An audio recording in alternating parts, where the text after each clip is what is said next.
You see that? Yeah. We're actually on 4. See, a lot of these were pretty long purports. That's one of the reasons.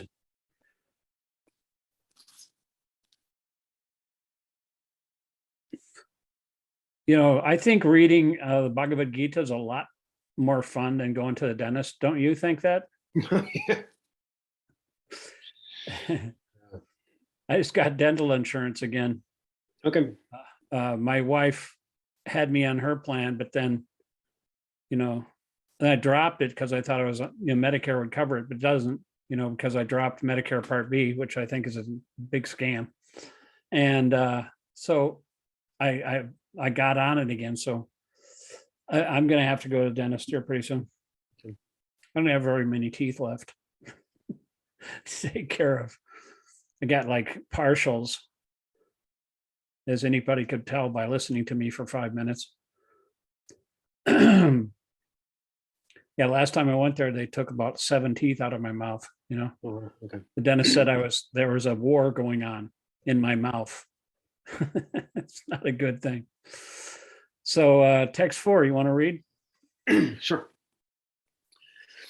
Bhumir apo nalo vayu kamano budir evacha ahankara ityame vina prakritir ashtara. Synonyms: bhumi, earth; apa, water; nala, fire; vayu, air; kam, ether; mana, mind; buddhi, intelligence; eva, certainly; cha, and; ahankara, false ego; iti, thus; iyam, all these; me, my; bina, separated; prakriti, energies; ashtara, eightfold.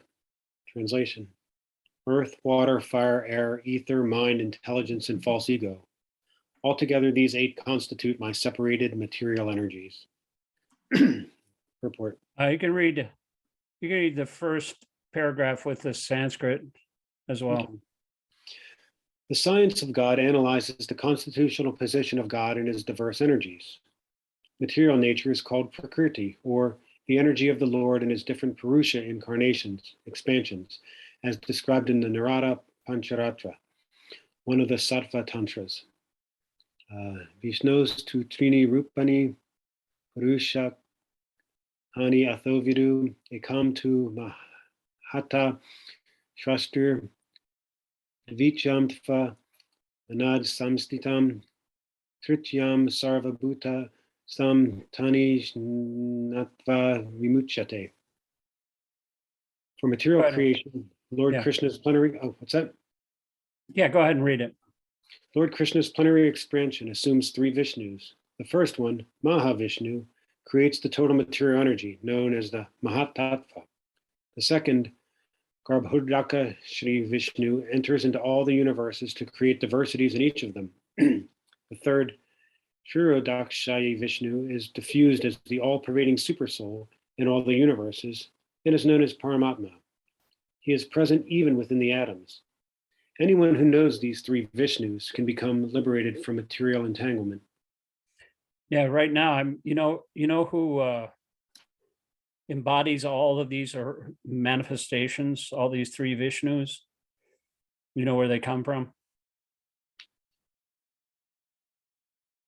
Like what personality of Vishnu? Actually, they come from Nityananda Prabhu, Balaram. Balaram is Nityananda, and you know who else is Balaram, or is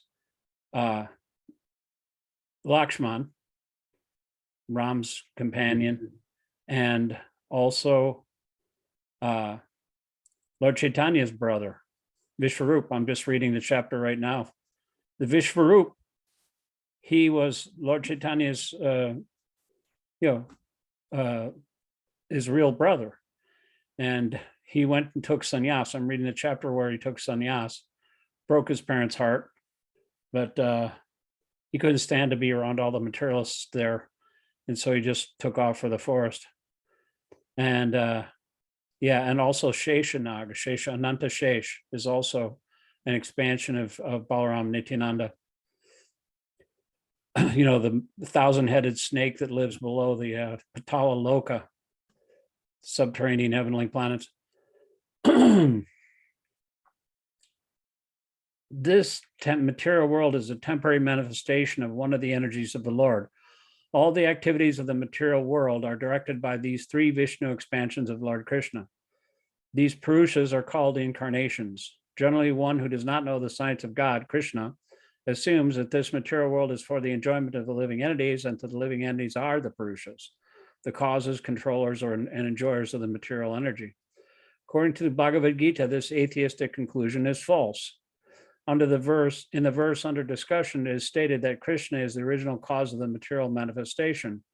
Srimad Bhagavatam also confirms this. The ingredients of the material manifestation are separated energies of the Lord. Even the Brahma-jyoti, which is the ultimate goal of the impersonalist, is a spiritual energy manifested in the spiritual sky. There are no spiritual diversities in the Brahma-jyoti as there are in the Vaikuntha lokas. And the impersonalists accept this Brahma-jyoti as the ultimate eternal goal. The Paramatma manifestation is also a temporary, all-pervasive aspect of the Kshirodakshaya Vishnu. The Paramatma manifestation is not eternal in the spiritual world. Therefore, the factual absolute truth is the Supreme Personality of Godhead, Krishna. He is the complete energetic person, and he possesses different separated and internal energies. Well, I guess, I didn't even know that. I didn't really, it says that Paramatma is a temporary, all-pervasive aspect of the Kshirodakshaya Vishnu. Are the Kshirodakshaya and all these incarnations, do they appear every time there's in the day of a lifetime of Brahma? I didn't even know. I didn't know that they were temporary. I thought they were eternal aspects of Vishnu. But you learn something new every day. Go ahead and read the last paragraph. In the material energy, the principal manifestations are 8, as above mentioned. Out of these, the first 5 manifestations, namely earth, water, fire, air, and sky, are called the 5 gigantic creations, or the gross creations, within which the 5 sense objects are included. They are the manifestations of physical sound, touch, form, taste, and smell. Material science comprises these 10 items and nothing more. But the other 3 items, namely mind, intelligence, and false ego, are neglected by the materialists. Philosophers who deal with mental activities are also not perfect in knowledge because they do not know the ultimate source, Krishna. The false ego, I am and it is mine, which constitute the basic principle of material existence, includes 10 sense organs for material activities. Intelligence refers to the total material creation called the Mahatattva. Therefore, from the 8 separated energies of the Lord are manifest the 24 elements of the material world, which are the subject matter of the Sankhya atheistic philosophy. They are originally offshoots from Krishna's energies and are separated from him, but atheistic Sankhya philosophers with a poor fund of knowledge do not know Krishna as the cause of all causes. The subject matter for discussion in the Sankhya philosophy is only the manifestation of the external energy of Krishna, as it is described in the Bhagavad-gītā. Yeah, Prabhupada, they really even don't the material scientists don't even deal with the mind, intelligence, and ego, what to speak of the soul. Mm-hmm. Once Prabhupada was at MIT, Massachusetts Institute of Technology is supposed to be one of the most prestigious technical schools in the country. And that's the one Trump said, I'm smart because my uncle went to MIT. He's pretty humble too, but they don't. Prabhupada asked the students there, is there any kind of a department of knowledge in this university that deals with the self, the soul, or, they just looked at him with a blank stare on their face. Because there isn't. Nowhere in modern education is there any such study or class, or even maybe like a yoga group or something like that, but that just barely touches on it as well. Text 5, Aparyamitastvanyam prakritimi vidime param jivabhuta mahamaho yayadam darike jagat. Synonyms: apara, inferior, iam, this, ita, besides this, too, but, anyam, another, prakratim, energy, vidi, just try to understand, me, my, param, superior, jiva bhuta, comprised of the living entities, Mahabaho, mighty armed one, yaya, by whom idam, this, daryate, is utilized or exploited, jagat, the material world. Translation: besides these, O mighty armed Arjuna, there is another superior energy of mind, which comprises the living entities who are exploiting the resources of this material inferior nature. Okay, I'll just read the first paragraph on Sanskrit here. Here it is clearly mentioned that the living entities belong to the superior energy or superior nature or energy of the Supreme Lord. The inferior energy is matter manifested in different elements, namely earth, water, fire, air, ether, mind, intelligence, and false ego.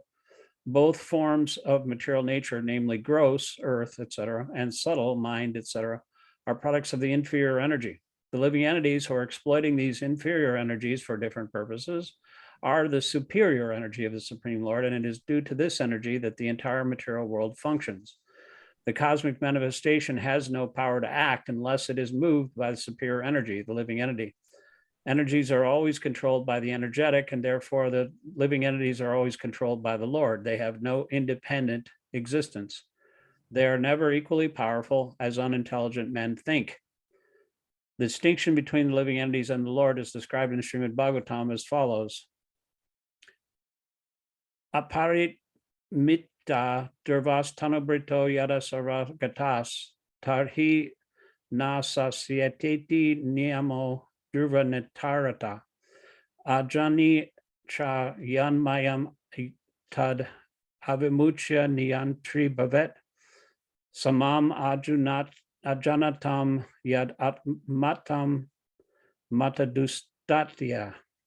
O Supreme Eternal, if the embodied living entities were eternal and all-pervading like you, then they would not be under control, your control. But if the living entities are accepted as minute energies of your lordship, then they are at once subject to your supreme control. Therefore, real liberation entails surrender by the living entities to your control, and that surrender will make them happy. That in that constitutional position only can they be controllers. Therefore, men with limited knowledge who advocate the monistic theory that God and living entities are equal in all respects are actually guided by a faulty and polluted opinion. Yeah, Prabhupada says, these other people with poor fund of knowledge, that's what Yamini Yamadas Brahmacharya, foolish rascals with poor fund of knowledge. But yeah, I was just thinking, like he says, you can't have the idea of a universe. I actually posted this graphic here, made a little meme the other day. Can you see that? Yeah. That was Voltaire. Yeah. Said that. He was a Christian, but I was just looking into him a little bit, and he said he didn't like the idea of he was for the idea of the separation of church and state. And Prabhupada was like, what is the separation of anything with Krishna? He's everywhere. He's everything. So how can you separate anything from Krishna? It's not possible. Because it's Voltaire is another, rascal with a poor fund of knowledge. What on that one, he was right, though. At least he acknowledged that there is a creator, a clockmaker. You can read the last paragraph. Sure. The Supreme Lord Krishna is the only controller, and all living entities are controlled by him. These living entities are his superior energy because the quality of their existence is one and the same with the Supreme, but they are never equal to the Lord in quantity of power. While exploiting the gross and subtle inferior energy, matter, the superior energy, the living entity, forgets his real spiritual mind and intelligence. This forgetfulness is due to the influence of matter upon the living entity. But when the living entity becomes free from the influence of the illusory material energy, he attains the stage called mukti, or liberation. The false ego, under the influence of material illusion, thinks, I am matter, and material acquisitions are mine. His actual position is realized when he is liberated from all material ideas, including the conception of his becoming one in all respects with God. Therefore, one may conclude that the Gita confirms the living entity to be only one of the multi-energies of Krishna. And when this energy is freed from material contamination, it becomes fully Krishna conscious or liberated. Yeah, see, the false ego thinks I am matter and material acquisitions are mine. So that contains, the entire world, including all of, your friends and relatives and nation and earth and whatever. But the thing is, that the last snare of this idea of this false ego is actually thinking that I'm God. He not only includes himself as possessing everything in the world, he also thinks that I am God. He wants to occupy and be God himself. So that's why that's the last snare of Maya. The idea that I am matter and material acquisitions are mine. So that's the fault of the Mayavadi philosophy. So how exactly is the inferior energy able to exert such a strong influence over a superior energy? I understand that it happens. Obviously because of being in the midst of it, but with material energy is the material existence is the inferior energy, and we are part and parcel of the supreme. How are we able to be swayed? Well, it depends on the living entity's desire. You can desire whatever you want. The reason we're here in the material world is that we wanted to lord it over the material energy. We wanted to be God. So therefore, Krishna gives us this playground and says, okay, here, you can play around in this little prison and pretend that you're God. But, we're actually not God. We're not the supreme enjoyer. We're not the supreme controller. We're not the supreme proprietor. And we're not the best well-wishing friend of every living entity. Only Krishna is all these things. And, through the school of hard knocks, when we're frustrated in all our attempts to be God, then finally we'll surrender to, if we happen to meet a devotee, we'll listen to that person. And if it makes sense, then we'll recognize that Krishna is everything, and then we'll surrender. It takes many, many births. It says later in the Bhagavad-gītā that one who is on the inquisitive path and wants to know the truth, after many births, he surrenders to me, knowing that I am everything, all that is, but including matter. Matter is one with and different from Krishna at the same time as we are.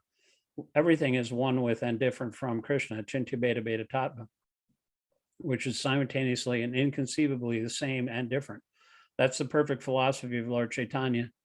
And it's very easy to understand if you just hear it receptively, but it's kind of a paradox if you think of it materially or logically speaking. It doesn't make sense. But it's actually the truth. The supreme absolute truth is that the living entities and Krishna and the material world are simultaneously and inconceivably the same and different. We're different in quantity and different in power, like it says, but we're the same in quality. Just like a gold mine and a piece of gold jewelry are the same in quality, or a drop of water from the ocean is the same as the whole ocean, but we're not the same in quantity. So we can never be God, but we're the same, up to 50% the same as, you can have up to 50 of the qualities of Krishna, but after that, there are qualities that are only existing in the demigods and in the Vishnu forms, and then Krishna himself has 4 additional qualities that nobody has. Only Krishna. That's why he's the supreme. But it just depends on desire. Why did we fall down? Is because we wanted to act separately. We wanted to enjoy separately, and we wanted to. And as soon as you come to the material world, Maya has 2 potencies. One is it covers you over, and the other one is it throws you into illusion. And this illusion is the false ego that thinks, I, me, and mine. I am matter, and these material acquisitions are mine. So that is actually not correct. Krishna is actually matter, and the material, everything in the world, including our own body, is Krishna's property, not ours. So it's just a false ego, I mean, I remember one time Rita Ananda Maharaj was saying, like sometimes people, the materialists will come up to the devotees that are distributing books or something and say, well, why do why don't you get a job? And Rita Ananda would say, well, the devotee would say, well, I've got everything I need. I got, the palace of gold, the marble dance floor. I've got the best music, best dancer, the best food, the best philosophy. I've got everything I need. And then the materialists would counter by saying, yeah, but if you had a job, then you could put it in your name.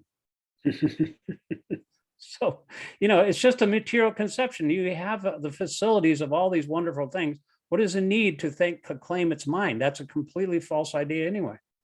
Krishna gives us all these things to use in his service. But if we think that it's mine, we're immediately entangled in fruitive activities and the actions and reactions, good or bad karma that accrues from thinking in that false way. It's illusion. Go ahead and read text 6 if that's satisfied. This might be maybe getting a little bit off track with this, but so the idea, when one returns back home to Godhead, there is no coming back. Right. So if we were already in that position previously where we were individuality, but with and serving and enjoying by serving Krishna, why or how would that desire to enjoy independently have ever even arisen while we were in that spiritual kingdom? And I don't even know if we were in that spiritual kingdom. There's two kinds of living entities. There's a Nitya Siddha, eternally liberated, and Nitya Baddha, the eternally conditioned. So we might have always been that way just from, forever. So, if you're given a chance, Krishna wants everybody, nobody stays here forever. Krishna gives everybody a chance to come back to him because that's what he wants. And that's a really powerful concept if you think about it. Krishna wants us to come back to him and play with him in the spiritual world because he enjoys that. He enjoys company of his devotees. He wants every living entity to do that. Doesn't matter who you are. There's trillions and trillions of living entities all over the universes. And so he wants all of them to come back to his abode and enjoy in their ever blissful rasa. But, and so therefore, as a devotee, we should try to convince other people of this because Krishna wants it. No other reason. Krishna says, even Lord Chaitanya said, you be guru and try to liberate everyone in this land because he's trying to fulfill Krishna's desire. He is Krishna. So he wants everybody to be happy. And the only way he can be happy is to be engaged in the service of Krishna. So we should convince everybody through philosophy and through prasadam and through everything that we have, all our military, utilities that we have at our disposal, the books, everything, to try to convince people that this is what God desires. And if we follow that, if we surrender to that idea and surrender to Krishna, then that is like it said in the previous paragraph, that's the only way that people can be happy. Well, people, when they're surrendered to the Supreme, then they'll be happy. Otherwise, if they're not surrendered to the Supreme, they cannot be happy. It's not possible to be happy in this material world. Impossible. Krishna certifies this material world as dukkhalayam ashashvatam, temporary and miserable. And so, if you try to be happy, it's like trying to cure your eyesight. If you have cataracts, you can try, but it's not going to cure your eyes unless you have some kind of surgical procedure, So it doesn't matter what you try to do unless you surrender to God. That's the only alternative, because surrendering to Krishna means that you're in one with his desires. And that means you're in harmony with everything in the universe and with all other living entities. If anybody who's surrendered to Krishna is automatically, everyone else is pleased by that person's activities because he's surrendered to Krishna. He's setting an example. And so he has no enemies. You might have enemies that are people that are inimical, but he's actually in a happy position because that's our constitutional position. That's where we're supposed to be. Otherwise, we're just a fish out of water. And they used to have a play. My friend Dasrat Das, he moved away, but we had a play. We performed in a van in the 80s. They had a whole play called The Fish. Have you ever heard of that? The fish, he's trying to think about, being on the land, for a change. And so, he would go on the land and he would meet different people and he'd try to be happy in different way. Maybe he'd get a job, so he'd get an education, so he could get a job, and then he could get a girlfriend, and then this guru came and said, I can make you happy. All you do is give me, how much money do you have? $600. Okay, for $600, I'll give you mantra, and in 6 months you'll be God. And it's a pretty funny play. It's actually a play in ISKCON. They've done it all over ISKCON for many years, but it's this idea that the fish out of water cannot be happy. Doesn't matter if he goes to his employer. I remember every scene, and the guy tells him, okay, you take these boxes, you put them over there, and you take those boxes and put them over there. And when we get done with that, take all the boxes out of here. So it's not really a satisfying thing to get a job, or, these so-called swamis, or, that just try to cheat you out of your money. It's not going to help. So anyway, that's just a little side comment there. But, I don't even really know the answer to that question. And I don't really think that it's that important how we ended up here in the material world, like what caused us to fall down. It is true that once you go there, you never come back, but maybe we're never there as eternally conditioned souls.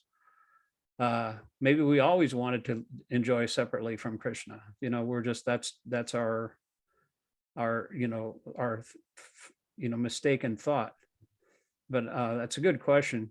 I remember one time a devotee asked that of Jayadvaita Swami in a seminar in New Vrindavan back in 2016. And he said, well, exactly what happens when a conditioned soul falls down into the material world? He was like looking really serious, and he's saying, as far as I've heard, when a living entity comes down from the spiritual world to the material world, he lands in Cincinnati. And I was walking around the Ghat with him because I just heard a funny joke by David Letterman. He made a joke. He's from Indiana, and Cincinnati's so far from Pittsburgh, so far from everything. And so Letterman made the joke that, the Mars rover, it took 10 years for it to go to Mars. He said, you know why? Because it had to go through Cincinnati.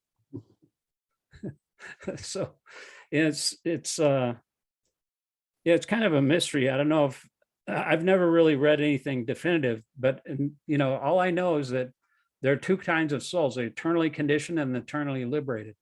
But you can also become liberated. That's why we're here in the material world, to get that facility of Guru, Sadhu, and Shastra that enables us to, connect with Krishna and purify our hearts so that we become eligible to go back home again. That is our home.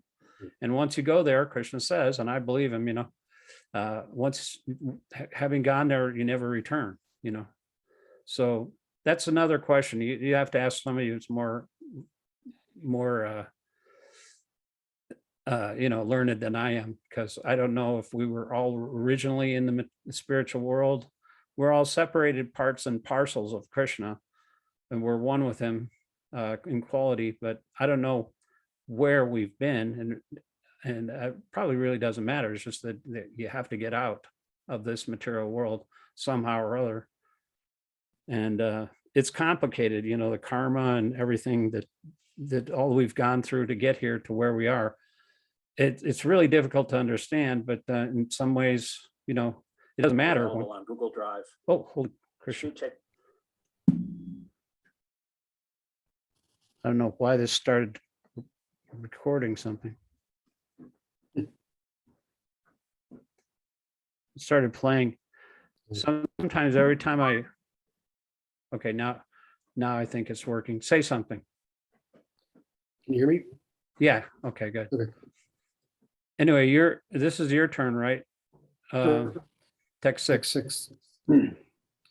Tajanini Bhutani Sarvaniti Upadaraya Aham Kirtsnasya Jagata Prabhava Pralayas Tata. Synonyms: Etat These two natures, Yonini, whose source of birth, Bhutani, everything created, Sarvani, all, Iti, thus, Upadharya, no, Aham, I, Kurtsnasya, all inclusive, Jagata, of the world, Prabhava, the source of manifestation, Pralaya, annihilation, Tatha, as well as. Translation. All created beings have their source in these two natures. Of all that is material and all that is spiritual in this world, know for certain that I am both the origin and the dissolution. Purport. Everything that exists is a product of matter and spirit.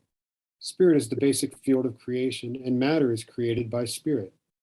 Spirit is not created at a certain stage of material development. Rather, this material world is manifested only on the basis of spiritual energy. This material body is developed because spirit is present within matter. A child grows gradually to boyhood and then to manhood because that superior energy, spirit soul, is present. Similarly, the entire cosmic manifestation of the gigantic universe is developed because of the presence of the supersoul, Vishnu. Therefore, spirit and matter, which combine to manifest this gigantic universal form, are originally two energies of the Lord, and consequently, the Lord is the original cause of everything. The fragmental part and parcel of the Lord, namely the living entity, may be the cause of a big skyscraper, a big factory, or even a big city, but he cannot be the cause of a big universe. The cause of the big universe is the big soul, or the super soul. And Krishna, the Supreme, is the cause of both the big and small souls. Therefore, he is the original cause of all causes. This is confirmed in the Katha Upanishad 2.2.13. Nicho Nichyanam Chaitanash Chaitananam.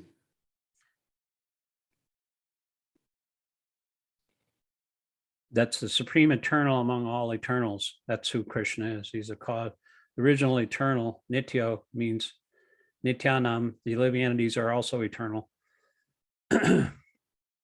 Text 7. Mata paratanam nanyat kinshidasti dhanandriya.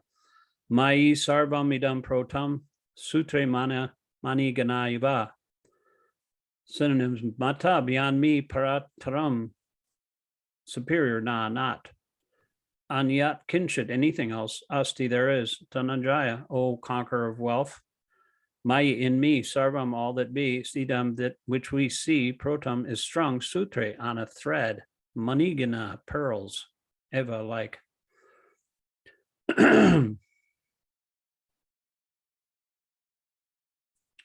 Why don't you read the first paragraph and I'll read the second paragraph. Okay. Translation. O conqueror of wealth, there is no truth superior to me. Everything rests upon me as pearls are strung on a thread. Purport. There is a common controversy over whether the supreme absolute truth is personal or impersonal. As far as Bhagavad-gītā is concerned, the absolute truth is the personality of Godhead, Sri Krishna, and this is confirmed in every step. In this verse in particular, it is stressed that the absolute truth is a person. That the personality of God is the supreme absolute truth is also the affirmation of the Brahma Samhita, Ishvara Parama Krishna Satchit Ananda Vigraha. That is, the supreme absolute truth, personality of Godhead, is Lord Krishna, who is the primeval Lord, the reservoir of all pleasure, Govinda, in the eternal form of complete bliss and knowledge. These authorities leave no doubt that the absolute truth is the supreme person, the cause of all causes.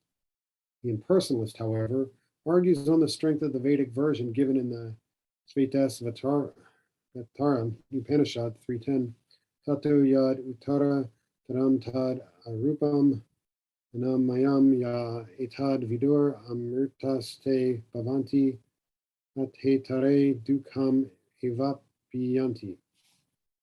In the material world, Brahma, the primeval living entity within the universe, is understood to be the supreme amongst the demigods, human beings, and lower animals.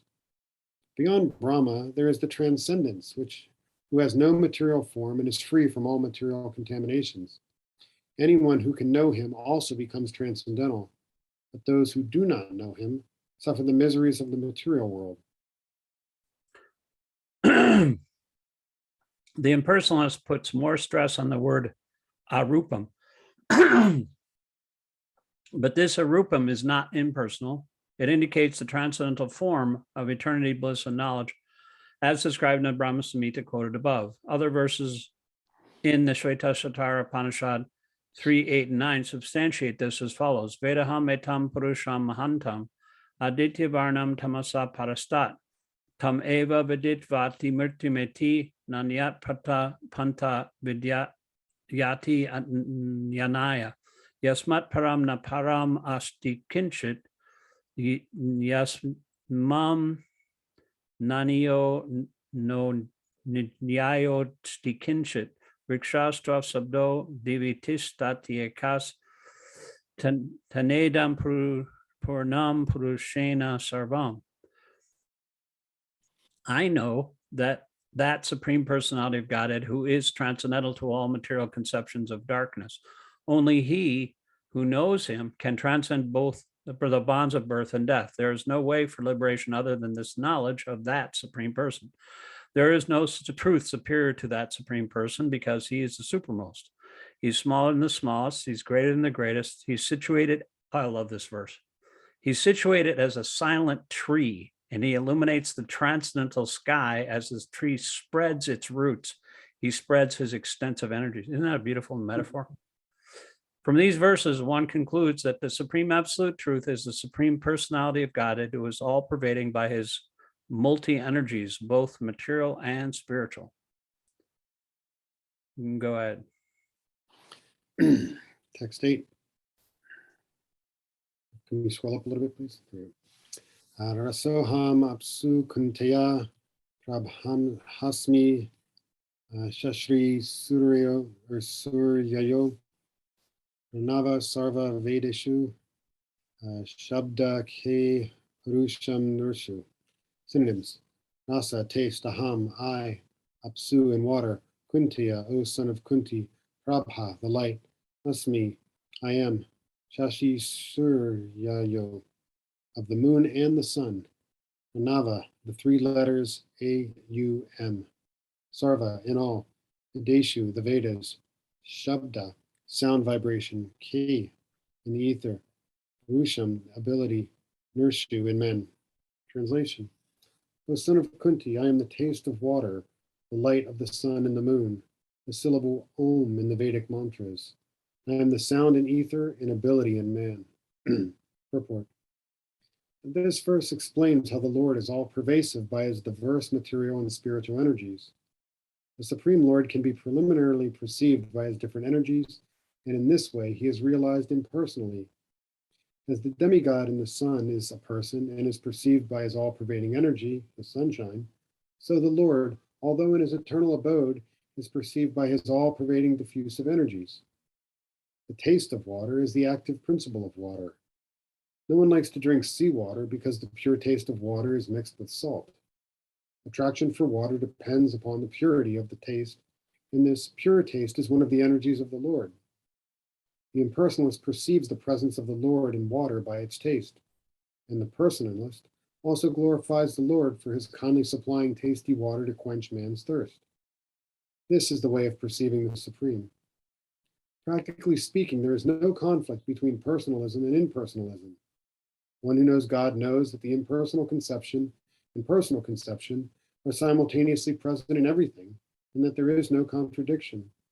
Therefore, Lord Chaitanya established his sublime doctrine, Achintya Bheda, Bheda Tattva, simultaneous oneness and difference. Okay, this will be the last paragraph. We got to quit after this because it's 41 minutes after right now. The light of the sun and the moon are also originally emanating from the Brahma Jyoti, which is the impersonal effulgence of the Lord. And Pranav, or the Omkar, transcendental sound in the beginning of every Vedic hymn, addresses the Supreme Lord. Because the impersonalists are very much afraid of addressing the Supreme Lord Krishna by his innumerable names, they prefer to vibrate the transcendental sound of Omkar. But they do not realize that Omkar is a sound representation of Krishna. The jurisdiction of Krishna consciousness extends everywhere, and one who knows Krishna is blessed. Those who do not know Krishna are an illusion, and so knowledge of Krishna is liberation, ignorance of him is bondage. Have any other questions? No, not at the moment. That this thing about taste and water, Mhm. Prabhupada said, is if a drunk you know, you can realize Krishna in the taste of water. If a drunk thinks that this is my wine, if my wine, he's thinking this is Krishna, the taste in the wine is Krishna, you become Krishna conscious. So it's like, it's pretty liberal philosophy, you know, if you just kind of connect Krishna with everything that exists. And this verse will, or this whole chapter will continue on with his opulences, different things that he is, you know. He, you know, I think one time a devotee, young devotee back in the 90s or something, he tried to make a rap song out of these, the opulence, the absolute, knowledge of the absolute, because it seems like Krishna's bragging. I mean, he's like the best of everything, you know. You know, like the rappers, they always brag about things, you know, like I got more rhymes than Jamaica has mangoes, you know. But you know, Krishna says, I'm the strength of the strong, of mountains, I'm the Himalayas, and you know, all these different things. He's the best of everything, because that's like his representation. But if you think that actually these things, if the taste in water is Krishna, then you become Krishna conscious. But you can, you know, and it's the sun and the moon are his eyes, and that all could also remind you of Krishna. So if you think like that, you could see Krishna everywhere, and that's ultimately the bottom line in self-realization. When you see Krishna, Krishna is in everything, and everything is in Krishna. And you know, then you're never lost to Krishna, and Krishna is never lost to you. It's actually the culmination of self-realization to see Krishna in everything. Anyway, thank you very much. Too bad Melissa couldn't join. Maybe she'll join on Wednesday. She's just got a job, you know, like normal people do. Fortunately, I don't have a job. I'm just a lazy bum, and I'm loving it. So thank you very much. We'll talk to you on Friday. Good. Hare Krishna.